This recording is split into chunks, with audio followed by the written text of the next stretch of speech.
औज़ुबिल्लाहि मिनश्शैतानिर्रजीम बिस्मिल्लाहिर्रहमानिर्रहीम अस्सलामु अलैकुम वरहमतुल्लाहि वबरकातुहू।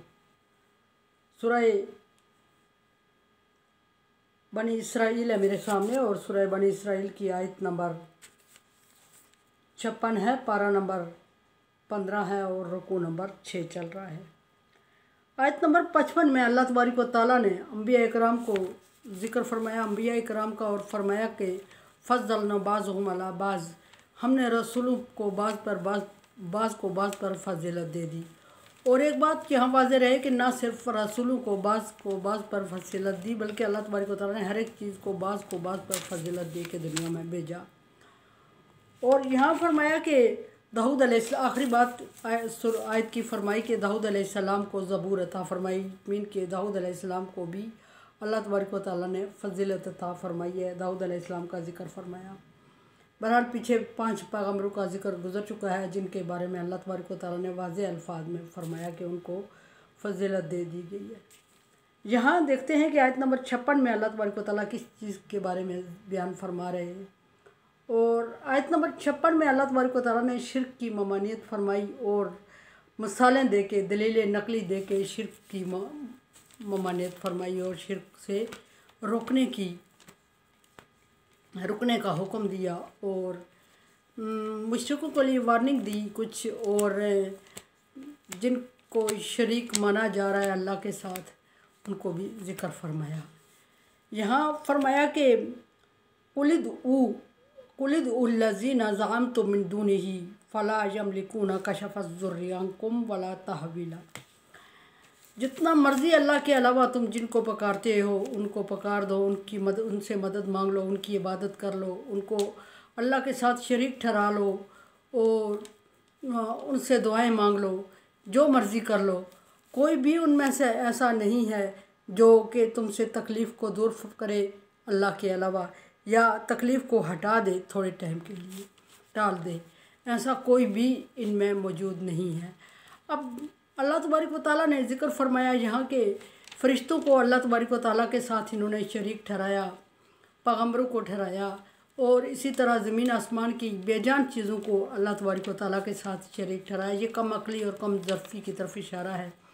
और नबी सल्लल्लाहु अलैहि वसल्लम को हुक्म दिया जा रहा है कि आप इनसे कह दें कि आज ये जो मर्ज़ी कर दे, ये इसका मतलब आप उनसे कह दें लिल्लज़ीना ज़अमतुम, उन लोगों से कह दें कि जो गमान करते हैं अल्लाह के अलावा किसी और के साथ बदगमानी में लगे हुए हैं, कि उनकी कोई मदद कर सकता है। इसका मतलब है कि ये ख़िताब अहले मक्का और नबी सल्लल्लाहु अलैहि वसल्लम के लिए है। और अहले मक्का शिर्क करते थे, मुशरिक थे। और बाज़ रवायात में ये भी है कि इससे मुराद शिर्क किसके साथ, फ़रिश्तों के साथ, अंबिया इकराम के साथ, जिन्नों के साथ। और कुछ रवायात में ये भी आया कि इससे मुराद जिनको वो शरीक ठहराते थे, इससे मुराद हज़रत ईसा अलैहिस्सलाम और हज़रत उज़ैर अलैहिस्सलाम है। हज़रत ईसा अलैहिस्सलाम को ईसाइयों ने अल्लाह तबारक व तआला के साथ शरीक माना, और हज़रत उज़ैर अलैहिस्सलाम को यहूदियों ने अल्लाह तबारक व तआला के साथ शरीक माना।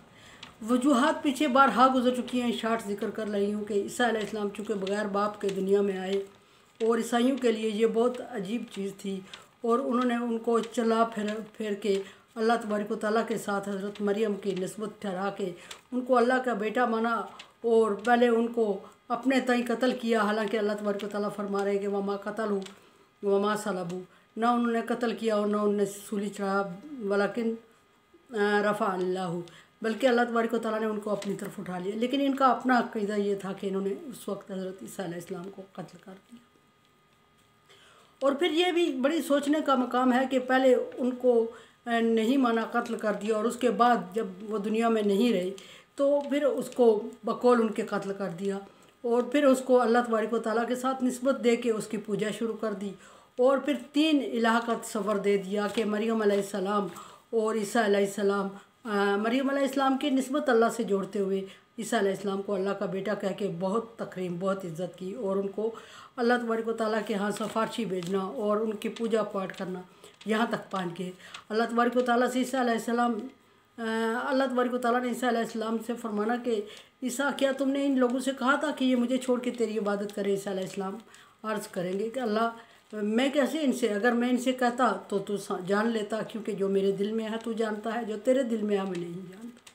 बहरहाल बात यहाँ ख़त्म हुई और यहूदियों की बात कि यहूदियों ने हज़रत उज़ैर अलैहिस्सलाम को अल्लाह का बेटा माना। वो इसलिए कि उज़ैर अलैहिस्सलाम के एक सवाल प्रैक्टिकल के लिए अल्लाह तबारक व तआला ने 100 साल तक मौत दिए रखी। अब ये होना ये चाहिए था कि जिस इलाह ने उनको मौत दी और फिर उठाया और फिर उनको हड्डियों को जोड़ा और उनके साथ सामान को फ्रेश किया और उनके सामने पेश किया, एग्जाम्पल के तौर पे होना ये चाहिए था कि उस इलाह को मानते। उन्होंने उस इलाह को छोड़ के, उस माबूद को छोड़ के, उस खालिक को छोड़ के जिसने उज़ैर अलैहिस्सलाम को दोबारा तख्लीक उनके सामने कर दिखाया। उज़ैर अलैहिस्सलाम के सवाल पे होना ये चाहिए था कि उज़ैर के खालिक को मानना चाहिए था। उन्होंने उज़ैर अलैहिस्सलाम को अल्लाह का बेटा मान के कि इतने अरसे बाद ज़मीन से कोई इस तरह दोबारा ज़िंदा हो ही नहीं सकता, सो इसकी अल्लाह के साथ कोई ख़ास निस्बत है, सो उन्होंने उज़ैर अलैहिस्सलाम की पूजा कर दी। बहरहाल बाज़ रवायात में ये भी है कि उज़ैर अलैहिस्सलाम और ईसा अलैहिस्सलाम का चैप्टर तो चूँकि बहुत पहले क्लोज़ हो चुका था और उस वक्त के जो मुशरिकीन थे वो तो दुनिया में रहे भी नहीं थे, और अब ये ख़िताब अहले मक्का से है।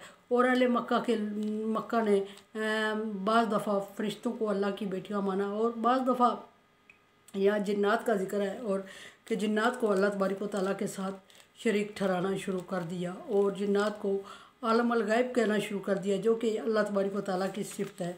और इसी तरह उनसे हाजतें मांगना और उनको अपनी हाजत रवाई के लिए मखसूस कर दिया। और अहले मक्का ने बहुत सारे नाम बुत भी बना रखे थे। 360 बुत तो उस वक्त काबे में मौजूद थे जबकि इस्लाम का नबी सल्लल्लाहु अलैहि वसल्लम ने बोल उठाया उस वक्त। अहले बाज़ रवायात में ये भी है कि बहरहाल जो भी है मक्का वालों ने अगर उज़ैर अलैहिस्सलाम की बात को कंटिन्यू किया जाए तो भी गलत, अगर ईसा अलैहिस्सलाम की बात को कंटिन्यू रखा जाए तो भी गलत, अगर नई कोई बात रखी जाए सामने तो भी गलत, बुतों की पूजा रखी जाए तो भी गलत, सूरज चांद तारों की पूजा रखी जाए तो भी गलत, हज़रत ईसा और मरीम को सामने लाया जाए तो भी गलत, और फिर फरिश्तों को और जिन्नों को लाया जाए तो भी गलत। कोई चीज़ भी अल्लाह तबारक व तआला ने इस पे एक ज़रा भी उसको अप्रिशिएट करना तो दूर की बात है, अल्लाह तबारक व तआला ने इसको हर सूरत में रद्द ही फरमाया कि ये ख़ुद ये फिर उज़ैर अलैहिस्सलाम और हज़रत ईसा अलैहिस्सलाम और ये फिर फ़रिश्ते और ये फिर जिन और ये सारी मखलूक और ये दुनिया से जो चले गए हैं उनके अपने बड़ों की या किसी मोतबर हस्ती की पूजा पाठ करना, फरमाया कि ये तुम लोग गलतफहमी में पड़े हुए, ये ऐसी मखलूक है कि जो अपने नफ़े और नुकसान के लिए, अपनी आसूदगी और खुशहाली के लिए, अपनी तकलीफ़ को दूर करने के लिए अल्लाह तबारक व तआला की मोहताज है। और पैगम्बरों को अगर देखा जाए तो ईसा अलैहिस्सलाम हो गए या उज़ैर अलैहिस्सलाम अल्लाह तबारक व तआला की कुर्बत हासिल करने के लिए दिन रात अल्लाह तबारक व तआला की इबादत में लगे रहे और जिस तरह अल्लाह ताला के हुक्म की तामील में लगे रहे, जिस तरह अल्लाह तबारक व तआला उनको हुक्म देता रहा वो उसी तरह करते रहे। सो अल्लाह तबारक व तआला ने उन्हें बरगज़ीदा इसीलिए फरमाया कि वो अल्लाह तबारक व तआला के हुक्म के ताबे थे, और अगर मुशरिक होते तो अल्लाह तबारक व तआला उनको मुकाम ना देता। और इन लोगों की गलतफहमी है कि वो अल्लाह तबारक व तआला के साथ बराबर या किसी दर्जा या किसी सिफ्त में बराबर आ सकते हैं। अल्लाह तबारक व तआला फरमा रहा है कि वो मोहताजी की ज़िंदगी गुजार चुके हैं और हर एक कोशिश कर रहा है कुर्ब इलाही हासिल करने का। और इन लोगों ने और अपने ऊपर जो उनकी तकलीफ़ आई, पैगम्बरों के ऊपर जो भी तकलीफ़ आई वो अपने ऊपर से हटा नहीं सके।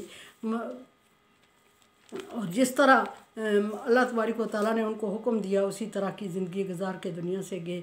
और फिर ये शिरक और जिन्नों को अगर लिया जाए तो जिन्न अल्लाह तबारक व तआला की मखलूक और बेबस मखलूक है और वो दुनिया से जा भी चुके, वो जिन थे या वो इंसान थे, मौत तो बहरहाल है, वो जा चुके और ये रहने वाले का फरमान है कि ये रहने वाले अभी तक उनकी पूजा पाठ में बेवकूफ़ी में सरगर्दा हैं और लगे हुए हैं। हालांकि उन्होंने इनको कहा नहीं था कि हमारे बाद हमारी इबादत करना या हमारे होते हुए हमारी इबादत करना। उन्होंने दुनिया में अपना पीरियड जो अल्लाह तबारक व तआला ने उनको दिया वो उन्होंने अल्लाह के हुक्म के मुताबिक पूरा किया और दुनिया छोड़ दी, और ये उनको अभी तक नहीं छोड़ सके।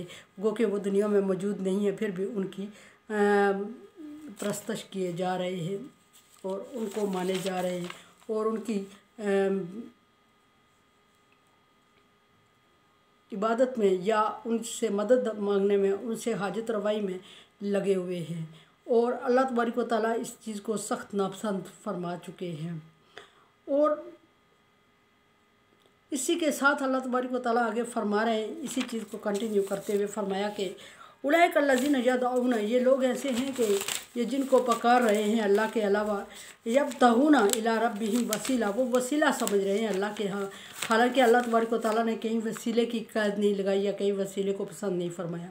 अय्युहुम अक़रबु यरजून रहमतहू व यख़ाफ़ून अज़ाबहू, वो सारे अल्लाह तबारक व तआला की रहमत के उम्मीदवार हैं और सारे अल्लाह तबारक व तआला का कुर्ब हासिल करने की कोशिश कर रहे हैं। और हर एक उनमें से चाह रहा है कि जल्द अज जल्द अल्लाह तबारक व तआला के कुर्ब हासिल करे और अल्लाह ताला के बताए हुए अहकामात के ताबे ज़िंदगी गुजार के अल्लाह की खुशनुदी हासिल करे। ये उन लोगों का हाल है जिनको ये पूजा कर रहे हैं, जिनकी, और इनका ये हाल है कि ये उनकी पूजा में लगे हुए हैं जो ख़ुद अल्लाह के मोहताज हैं।